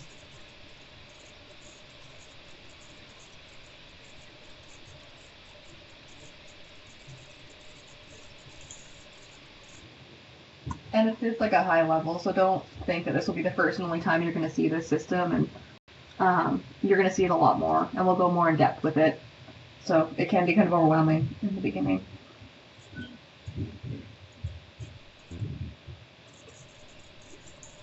If there's no questions here, Soph, do you want to pass it over to nursing? Yeah. We'll give it to for nursing demonstration. All right. Good morning, everyone. My name is Nicole. I'm one of the surgical CISs, and I'm just going to present my screen here. And I'm just going to go over a little bit in terms of nursing documentation. Just gonna. All right. So this is Power Chart. So this is likely your first introduction to Power Chart. And when I log in, there are different views depending on your role, but for the clinic, I'm logged in right now as an ambulatory nurse, and it brings me to my homepage, which is the ambulatory organizer. As you can see here, that all the patients have the same name, but they would all be your list of patients here for the day.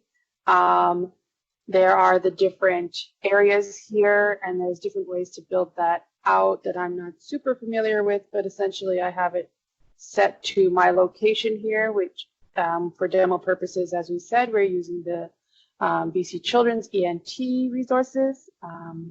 So you can see the appointment time, the physician, if there is, as obviously we talked about that already, but if there is someone associated with the patient here, that would be located. It can be split apart by rooms depending on the location, that sort of thing, and we did mention that a little bit earlier. And there is a bit of information here as to the status here. So this is the one that we were just practicing on here at the bottom. As you can see, the patient is checked in, and some of them have been seen by the nurse already. And it has the reason for visit that was in the scheduling portion. And so I'm going to click, normally when you would click on the patient here, it would bring, actually I can just show you really quickly, with a new patient that I haven't gone into, it will ask you to assign a relationship, and you would click your role, which would be nurse. I'm just going to cancel that because I've already been kind of playing around with this patient here. So I'll just go into my chart here, and it will normally bring you onto the main page here, which is defaulted to the ambulatory workflow. These top portions here are called M pages, and there is a list of different ones that can be added, although not necessarily have to be. You can also clean this area up, for example. So some of these we had kind of gone through already, the quick orders here, but you don't do any orders, so you wouldn't necessarily need to. The referral triage page as well, etc. But you can just get rid of, if you don't need, say, example, this M page, you can just close the X here, and then if you realize you made a mistake, you can always press the plus and go back and find that page again and re-add it. But it defaults to the main page here as the ambulatory workflow, and it has several headings here along the left-hand side, and when you click on those headings, it will give you different information. So for example, you have documentation here. So if there was a booking form, for example, it would be located in this area here. If there were any previous lab works done, any allergies documented. The allergies are also located at the top that I'll speak about in just a second here. Vital signs, etc., things like that. So this is basically the tabs of the patient chart here that you can go through and give you that overview of the patient. Just starting at the top here, we have this is what we call the banner bar, and it has information as to the patient, it has their name, date of birth, sort of a generalized thing. It has their PHN number here. And the one thing you want to be looking out for here, so the location should say your location here, and then the encounter type, because patients obviously can have different encounters depending on how long they've been in that specific medical system and their health, etc. So here we have our outpatient encounter, as Sophie had mentioned here, and it says active as opposed to like a discharged encounter. So this thing we do want to take a look at. And then the allergies are up here as well, code status, if there's any isolation. So that is kind of the general overview of the power chart here. If I do want to go back to that main page that I was at to begin with, that's up here at the top here is ambulatory organizer. And if I click on that, it will bring me back to my ambulatory organizer page.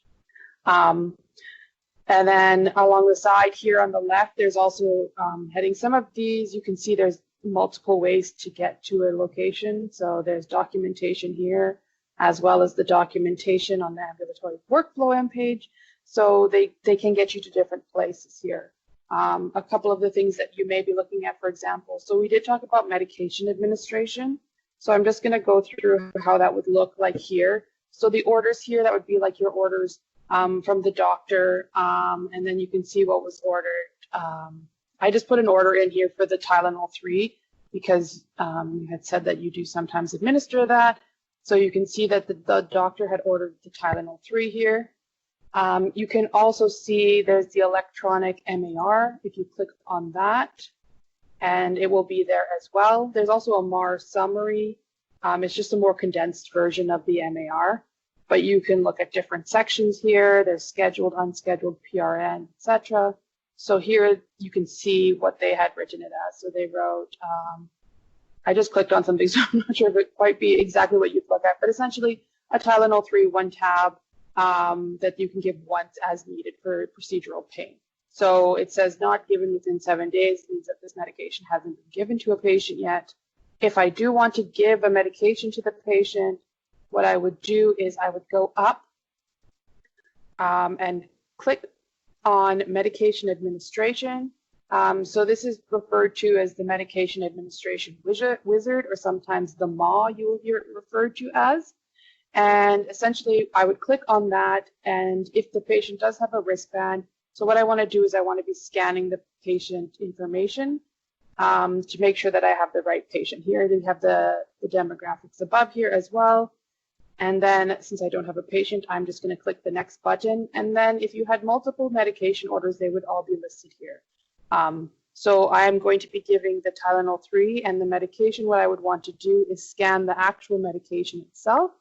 Again, just to make sure for accuracy, so I'm not accidentally, for example, clicking the wrong thing. But as I don't have a medication to scan, I'm going to click the box here. And you'll notice, I can't remember if we mentioned earlier, but essentially within Cerner, most often you'll see yellow referring to needing additional information or something to be filled out. So what I'm going to do is I'm going to click on the yellow here and fill out any additional information. It's asking me for the respiratory rate, and my patient's, been talking to me and they're okay. And I counted their respirate as about 16. And here it gives you more information here. If, for example, you needed a witness for this medication, which you can include that there. If, for example, you gave this medication and you're back charting, you can change the time up here. So you'd want to change this time so it would reflect when you actually gave your medication. And here's the dosage that you are giving, etc. So, and then if, for example, you had to waste the medication and you didn't give it, there's a button down there. So I'm going to click OK. And now everything is no longer yellow. So then I'm going to sign the medication. So I'm going to click the sign button. And you'll see it says complete. And if I refresh this screen, because the PRN was just a one-time thing, it's no longer on here. So I'm not sure why it's not showing up. Just go to MAR summary. All right, so if I go to the MAR summary, I'm going to refresh this page, and you can see there the medication and the time. So other than that, you said you don't do vital signs. We have the interactive view and I&O here, which will also be called iView. If you do need to do any vital signs or anything like that, it would be located here. But if you, as you mentioned earlier, that you don't do vital signs in the clinic, do you ever insert an IV in the clinic? No, we do not do IVs. Okay, perfect. Because there is functionality to chart on that as well. So I'm not going to talk about those if they're not applicable to you. What I am going to show is to do a nursing narrative note, because you did say that you do a more free text charting. So that would be under documentation here. And there's two ways you can create a new document. There's the add button up here, as well as the one on the left. So I'm just going to click add, and it's going to bring up everything that's sort of applicable to my login. So I'm going to filter by position, and I'm going to say that I'm doing a nursing narrative note. And here are all of my favorites. As you can see, there's multiple different types. So what you can do at the very beginning is you can go through and click on whichever ones that you would use. Most likely it would just be the free text note, which is just a blank note here. And then it just makes it easier to see. So then when you log in, your favorites would be just one note, and you wouldn't have to go through that list of 125. So I'm going to click on the free text note here, and I'm going to press OK. And it's just basically going to bring me up that blank screen, and I can chart as I want to and put any information that I'd like to add in there. And then at the bottom here, there's a couple of different options here. So the sign and submit means that you finish charting and you want to sign your document. Save is if you're not ready to sign it, but you do need to go away for a moment. For example, you can just save the document and do come back to it. And then the save and close is that you're saving the document to come back to it later, but you also want to go out of this area. So for example, I can press save and close. It will ask you to fill in information. You can change the title of this, so I can say nursing note or whatever would be most applicable to how you'd want to chart it.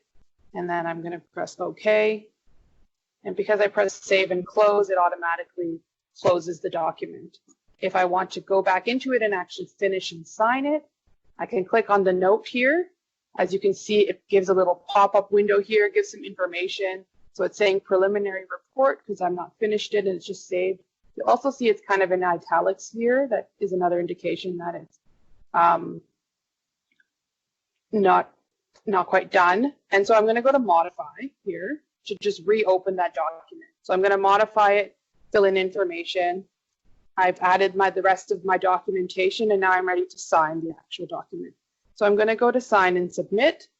Again, that pop-up window comes up, and this is when you really want to make sure all this information is appropriate. So, for example, you had titled it nursing note, but now you don't really think that that's exactly what it should be called. So this is what's going to show up as part of the ability for people to go through that list of documentation and see and find basically what they're looking for. So I'm going to call it a nursing note, an assessment or something. Whatever would be most appropriate to your area. And then again, if you're back charting, or if, this is a note from, actually I did this at 10:30, basically. Or, maybe we'll say 10:55 so that we're not super behind. We'll say 10:55, the right date, etc. Okay, and now I'm ready to sign. So I'm going to click sign and just refresh my screen. And as you can see here, now it says final report. So it says nursing note assessment as the subject, and you can go in and modify this still if there's something, for example, you do need to add an addendum. I can still click modify, and then it will allow me to add an addendum. So I'm going to add extra information that I want to add to this specific document. It doesn't warrant a new document, so I'm just going to add to this one. I'm going to sign that. And then now you can see the document contains an addendum. So here we have our document and then the extra information. It tells you the times, and that is located under documentation. And now if we were to go back, for example, to that ambulatory workflow, which was that main page, you can also click the home button here, will bring you here. If I go under documentation, for example, now we have a note here. And there's a note, and it's got a little triangle because there's been an addendum. And if you click on it here, it will bring you up the preview. So that was basically all I was going to show you from what I heard when we were having the discussion earlier as to what would be applicable from a nursing perspective. Is there anything that you would like me to show you that you have a question about that you would like to see demoed possibly that I haven't shown you? Yes, Nicole, an example would be, let's say we took a scalp lesion off of someone. That's the procedure. How do I get the label for the specimen? How is that inputted? So that would be, you would need an order for that. So Okay. I'm not sure if... do a surgical specimen. Yeah, it'd be a surgical specimen request. And what this does, this order, is it lets the lab know, hey, I have something coming down to you. So that's how they track it in the system. And then the Cerner system will print out that physical label for me? Mm-hmm. You'll have to print the labels. So what we can do is, do you take a specimen for every type of procedure or only for certain types? Anything we take off a person, we send it down. Okay, so then there's the ability to go into the system and print however many labels that you want for specimens. Okay. And then, yeah, just attach it to the specimen. Okay. Yeah, so you would have your label and then you would put in your order to accompany that one. You would put your physician's name in. And then like we did with the physician, it brings it up to the little outbox here. And when we click on it, we're going to go to modify details just to review it. And then you can fill in any information here. So that would be the physician doing it. Yeah, so what it does is it prints out the paper and then the physician can write on it and sign it off. Perfect. Yeah, so they would fill that in and then you would attach your label and then you would send it as you do now. I'm just going to cancel this. Okay. All right. Any other questions from the nursing perspective? What about COVID, you guys? Do you guys COVID screen each patient? Do you call them the day before or do you have to document anything on the day of? The private MOAs are supposed to be COVID screening the patients. Okay. And at the front, the clerks do a verbal screen when they. Oh, okay. So no one has to go in and document a piece of paper for COVID. No. No.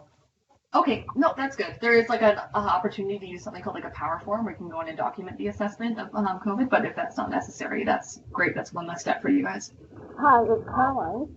I do a COVID screen on paper, and then the MOA scan it into CheckShift.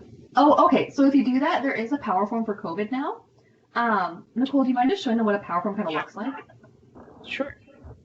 And then that would give you the ability to document that COVID thing, and then you wouldn't have to scan it back in. So here, the power forms are kept under this folder called ad hoc. And so, forgive me, I'm not super familiar with the ambulatory bill, so I'm just trying to find out where they have their COVID. Here we go. So the COVID-19 screening form, you would choose the one that you want to fill out. And essentially the power forms are just like what you would see like a paper form, but built into the computer. So then when I open it up, it does bring up the form itself here, and it's pretty standard for what I've seen for most of the the COVID checklist. So, have they had a result? Have they been in close contact? You fill in the information. There's nothing mandatory, so there may be extra parts on here that you don't necessarily ask the patient. If that's not your current practice, you don't have to fill it in. But I'm just going to say that they don't have any symptoms and they haven't been in close contact, just to fill in something, and then I can sign it up here with the check mark. Again, it has the same functionality that you can save it and come back to it, but I'm just going to sign it here. So I'm going to press the check mark, and then now if I were to go to my documentation and I'll just refresh this screen, you can see we have the COVID screening form here. Again, I can also go in and modify this. So if I do need to make any changes, I can add additional information here, and I'm going to sign that and then refresh, and it kind of will give you the time. So see, this additional information will give the time and the user specific to it because it's the same person. It all has the same information. So that's what the power forms can do. So there is COVID-19 ones built into the system. And that's a power form. Are there any other questions from SLP or nurses or anything that you... So SLP, we didn't demo anything for you guys, but it's a very similar workflow to the nursing to do a note type, and then we can get that template from you. I actually think it might be quite different. I know CST from Lionsgate, and it is definitely didn't look anything like that. So if it's good, I would be surprised if they were that similar. But we'll probably have to talk about some of the things that I do versus what they do. But okay, yeah, and that's totally fair. I'm definitely not allied. So yeah, you would probably know way more than me. So yeah, for sure. So what we maybe can do is follow up, knowing that you kind of do free text note and a template. Maybe we can follow up with maybe a screenshot of what your kind of page looks like, because you might be right, it might be quite different. Is there any other questions from nursing? Or anything that you might have missed? Hi, this is Sophie from Ambulatory. I just have 2 questions. Want to follow up regarding clinical trials or researching this clinic. when we say like the research do their own stuff in this clinic, is there any like other people who coming to this clinic just for research or clinical trial, or it's the same provider, and they do clinical trial or research in this clinic? So the question is, are there separate research people? Yes. Sorry? Yes, there are separate research people that come in to use the clinic. Okay, and when they come to this clinic, how do you know they're coming? Like, do you schedule for them, or they schedule themselves? They schedule themselves. Okay, and how do they let you know that they're coming, or they just come? They just come. Okay. And then for is any like a kind of medication used for research or clinical trial that nurses is assisted to administer them? No? Okay. Okay, and I have nothing to do with the research people. Sounds good. Cool. Perfect. Thank you. Lovely. Okay, so that's kind of our demo. The next steps is there is a scheduling session next week, I think, with the sketch team to kind of go into that nitty gritty of what exactly you need and how to build out your chat book, which is what you'll schedule into. We will schedule a follow-up session with you guys to do an end-to-end demo now that we have some more information about what your specific site workflow will look like. And then we can come back with more of that information about the SLP, as well as we can come back with anything that we researched about the plexia and Dr. Jawanda's questions. So Janjua. Janjua, sorry, I'm so bad at that. Like, names are not my thing, so my apologies. Yeah, so that's kind of the plan from there. Is there any other questions or follow-ups? Not a question, but just reiterating what Dr. Janjua said earlier, that it would be most beneficial for someone on the CST teams to shadow the clinic, to see the whole process from beginning to end and all the people involved. Yeah, so I definitely sent out that request, so we'll follow up on that. And we will definitely come prepared with gathering any information that, like he suggested, that they've done at St. Paul's and see what they're doing there and what's working, what's not working, so that we have a clear picture of a similar site. Okay. Yeah, good. Lovely. Okay, we'll give you all some time back in your day. We really appreciate it. Okay. Thank you. Thank you. Bye-bye. Thank you, everyone. Thank you. Thank you.